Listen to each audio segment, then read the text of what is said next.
c'est vrai que ça se décide un peu au dernier moment, quoi. Le matin, quand je me lève, pas trop tard et que je suis en forme, j'essaye de descendre au boulot en courant à Gap.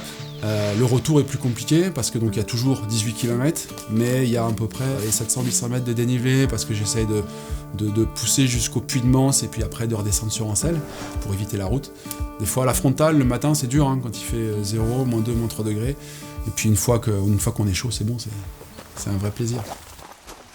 Donc, toute la semaine, nous, on était à Paris, à l'école à Paris, jusqu'après le lycée. Mais généralement, quasiment tous les week-ends, on descendait en Bourgogne, chez mes grands-parents. Et pendant les grandes vacances, donc on partait souvent à la montagne. À 2h du matin, les parents nous réveillaient, on montait dans la voiture, une vieille 305 break.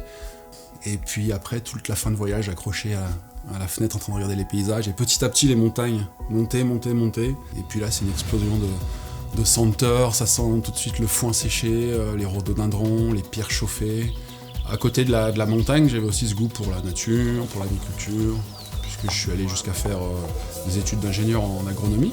Ça m'a confirmé dans mon choix, et en plus, c'est là où j'ai rencontré ma femme. Donc c'était d'une pierre deux coups. J'avais réussi à trouver un poste en montagne en Haute-Savoie. J'avais tout coché, hein. Montagne, agriculture. Si j'avais été le seul à amener ma barque, je serais resté, je pense, toute ma vie là-bas.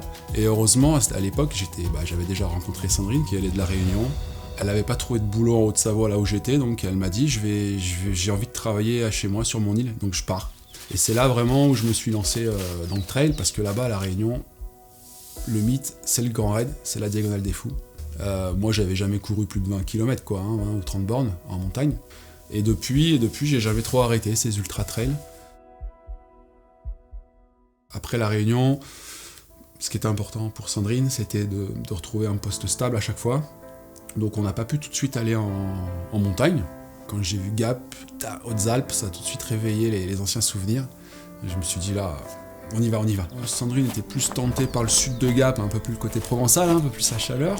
Moi, j'étais plutôt sur le nord pour être pas loin des montagnes pour l'hiver, le ski de rando, tout ça. Donc là, j'ai plutôt gagné. On a atterri à Chabot, et c'est là où j'ai vraiment découvert le Champsaur. C'est une vallée vraiment ouverte, donc ça, c'est vraiment agréable. Et ensuite, c'est ouvert sur Grenoble et on va dire la Durance, quoi, hein. Il y a une grande diversité de population, et tout ça, ça fait une mixité qui est intéressante. J'ai été agréablement surpris par la vigueur du tissu associatif, quoi, un vrai dynamisme. Rien que dans notre village à Chabot, il y a plein d'associations, la salle des fêtes est prise quasiment tous les soirs.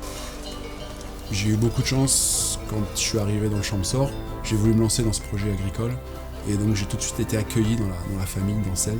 Une famille d'adoption qui m'a ouvert grand les bras, et en plus c'était avec un troupeau de chèvres laitières et de brebis viandes qui montaient à l'alpage, donc avec le volet agropastoral, qui me plaisait énormément. C'était vraiment très varié, quoi, comme exploitation. Après, j'ai pas continué l'aventure. Ça a été un peu un déchirement aussi, parce que je venais d'arriver en montagne et j'avais aussi envie de m'adonner à mes passions, qui étaient le sport. Et sport et agriculture, c'est difficilement compatible, parce que les deux sont très chronophages et il a fallu faire un choix, quoi. Donc forcément, après j'ai dû rebondir, parce qu'au niveau professionnel, il fallait quand même trouver un peu son gagne-pain. Donc voilà, ça a été l'adaptation sans cesse. J'ai fait plein de petits boulots, j'ai vendu du fromage sur les marchés. J'ai eu la chance aussi d'être pris dans une association locale qui gérait un petit café-épicerie. Et puis de là, ensuite, je suis passé à une autre association qui s'appelle Échange Paysan. C'est une plateforme logistique associative qui fait le lien, en fait, entre les producteurs locaux et la restauration. Faire en sorte que les enfants dans les lycées, les collèges aient accès à de la nourriture locale, bio et ou conventionnelle, mais surtout locale, ça nous parle, quoi. C'est vraiment c'est l'avenir. On est vraiment bien dans le Champsaur et on compte maintenant y rester. On a à la fois des amis qui sont un petit peu comme nous, arrivés relativement récemment. On a aussi tout un tissu d'amis avec des locaux avec qui on a des relations privilégiées. Et moi, j'aime bien savoir comment on vit dans un territoire, comment on s'est adapté pendant des générations. C'est quand même du bon sens paysan. Donc, le Champsaur, il fait froid, il y a beaucoup de haies à entretenir, de lisières, donc on fait son bois, on fait les patates ensemble, on fait les tourtons ensemble. Le fait de connaître des locaux qui sont là de longue date, ça nous a aussi permis de voir qu'est-ce que c'était que la vie traditionnelle du Champsaur.